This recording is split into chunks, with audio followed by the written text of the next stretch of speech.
We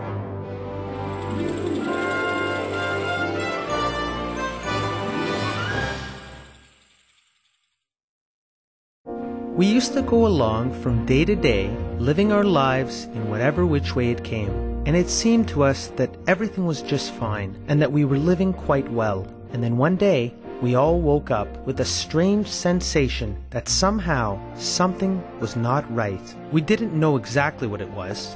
Everything felt wrong, and that's all there was to it. Suddenly from somewhere, questions appeared in us. Why am I living? What am I living for? Where is all this going? You see, what happened is that somehow a tiny ray of light penetrated right into our world. Just a single tiny beam, and it began to reveal wonderful things within us.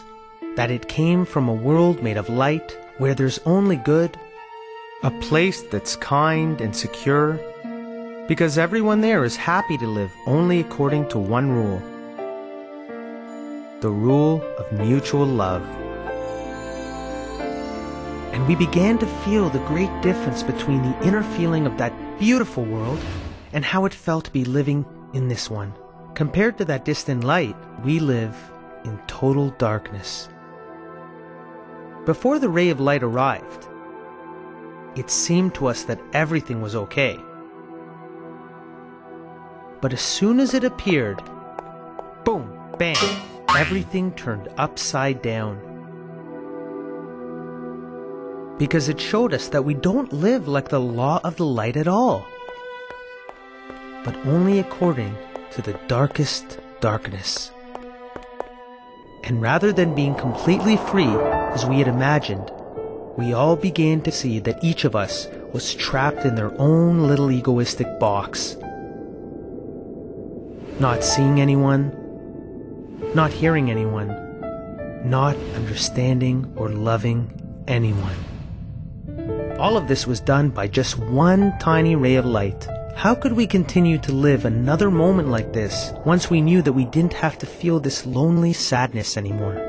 Then, each and every one of us decided that they were going to break through the darkness into this light, no matter how difficult it might be. Whatever it might take, they were going to follow that beam right into the world of love and good. And just as we always did, everyone began working on their own. But nobody could get anywhere.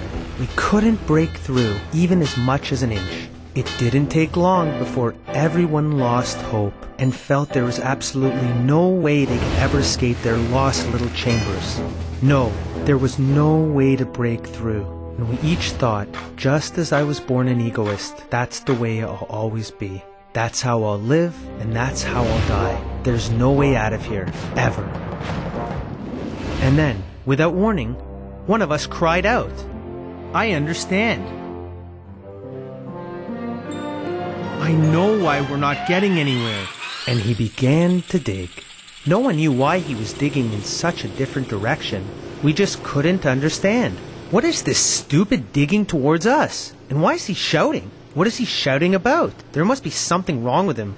He dug and he dug. He yelled and he shouted something none could hear or understand.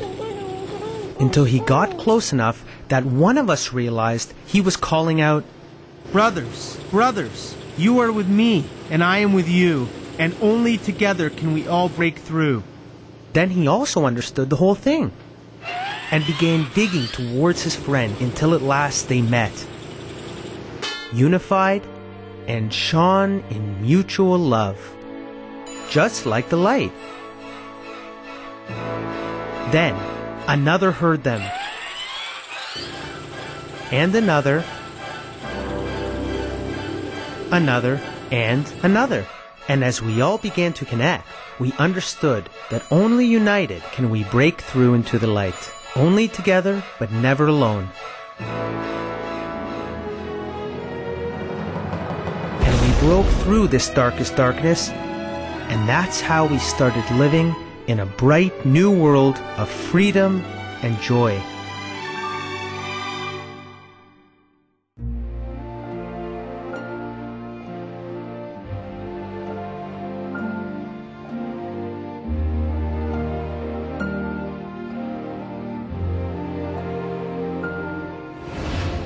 If you think this is just a fairy tale, I'm happy to tell you you're quite mistaken. It's no fairy tale at all, and far from being imaginary. It's the truest story there is.